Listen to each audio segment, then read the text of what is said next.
के गुरु मैया बोली मोहन से और मेरे लाला तनिक ये धर आना।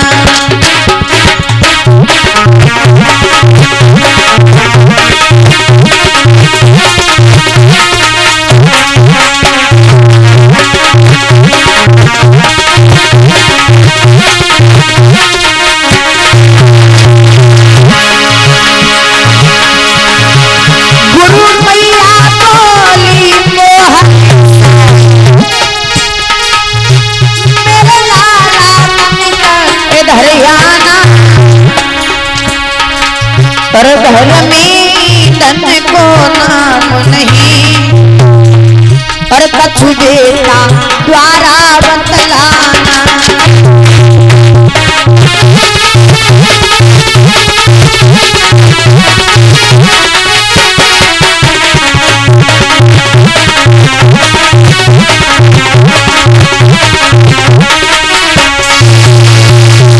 गुरु मैया बोली मोहन से मेरे लाला तनिक इधर आना।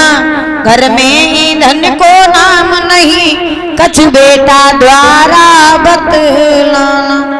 जवाब दिया लाला घर में बिल्कुल भी ईंधन नहीं है, ऐसा करो तुम और सुदामा चले जाओ, जाकर के जंगल से कुछ लकड़ियां तोड़ करके ले आओ। बोले ठीक है।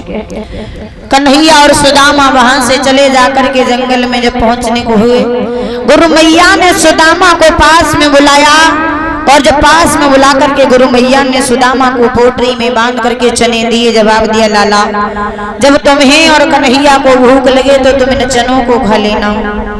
हेलो जैसे इतनी बात भैया जी थोड़ी हाथ जोड़ कर रिक्वेस्ट है प्लीज भैया, भाई साहब प्लीज सामने आ जाओ भैया, हाथ जोड़ कर रिक्वेस्ट कर रहा हूँ भैया जी। आप लोग सामने आ जाओ भैया जी, कोई दिक्कत नहीं, सामने बैठ जाओ यार, आ जाओ प्लीज भाई साहब यार, अच्छे नहीं लग रहे यहाँ खड़े हो साइड में। सामने ना जाए पीछे पहुंच जाए। महाराज आज जब कन्हैया और सुदामा चले जंगल में लकड़ियां तोड़ने के लिए, तो आज कन्हैया जो थे पेड़ पर चढ़ कर के जंगल लकड़ियों को तोड़ने लगे।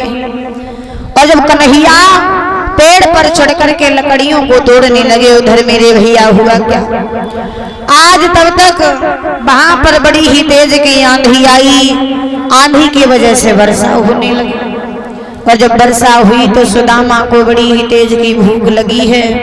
और जब सुदामा को भूख लगी तो सुदामा ने क्या किए, वही मैया के दिए हुए चने निकाले और उन चनों को बैठ करके खुटकने लगे। जब बैठ करके उन चनों को खुटकने लगे तो कन्हैया ने आवाज सुनी, जवाब दिया भैया हमें भी बड़ी तेज की भूख लगी, अगर कुछ खाने के लिए हो तो दे दो। सुदामा ने जवाब दिया भैया खाने के लिए तो कुछ नहीं है, ठंड की वजह से हमारी दांती बज रही है। कन्हैया को सुदामा ने वो चने नहीं दिए और कुछ लोग कह करके चले जाते हैं कि जब वो चने सुदामा ने कन्हैया को नहीं दिए तो कन्हैया ने सुदामा को श्राप दे दिया। लेकिन ऐसा नहीं था, वो चने जो सुदामा के हाथ में थे उन चनों में पहले से ही श्राप लगा हुआ था। एक बार बूढ़ी मैया के यहाँ पर कुछ चोरों ने उन चनों को चुराया तो उस बूढ़ी मैया ने श्राप दिया कि जो भी इन चनों को खाएगा वो कंगाल हो जाएगा। और ये बात सुदामा को पता थी कि इन चनों में श्राप लगा हुआ है, तो वो चने सुदामा ने खुद खा लिए, कन्हैया को नहीं दिए। क्यों? क्योंकि कन्हैया को अभी ये पूरा संसार देखना है, पूरा संसार चलाना है। तो इस वजह से अगर कन्हैया के ऊपर कोई विपत्ति आ गई तो ये संसार कैसे चलेगा, ये जान करके सुदामा ने वो चने कन्हैया को नहीं दिए बल्कि खुद खा लिए। वहां से चले गए, धीरे धीरे समय व्यतीत हुआ। शिक्षा पूरी होने के बाद में कन्हैया और सुदामा अपने अपने धाम चले जाते। जब धीरे धीरे और समय व्यतीत होता है महाराज, जब धीरे धीरे और समय व्यतीत होता जाता है तो सुदामा का विवाह हुआ है। और जब सुदामा का विवाह हुआ, सुशीला नाम की स्त्री आई है घर में। अब तो सुदामा पर रोज दिन ब दिन गरीबी आती चली जा रही है। पर सुदामा अगर हमारी आवाज सुन रहे हो तो आ जाओ भैया।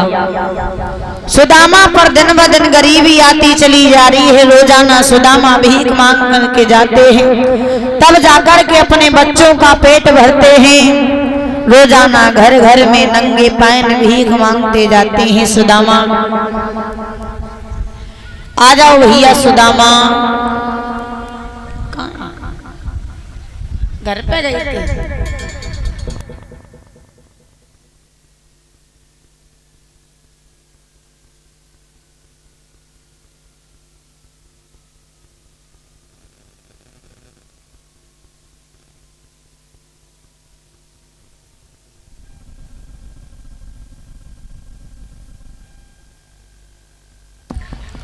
आओ, तब तक एक प्रभु का भजन बोलो। 51 रुपए आए हैं बड़े भैया मोनू यादव भैया जी की तरफ से। भगवान सुख शांति देता रहे।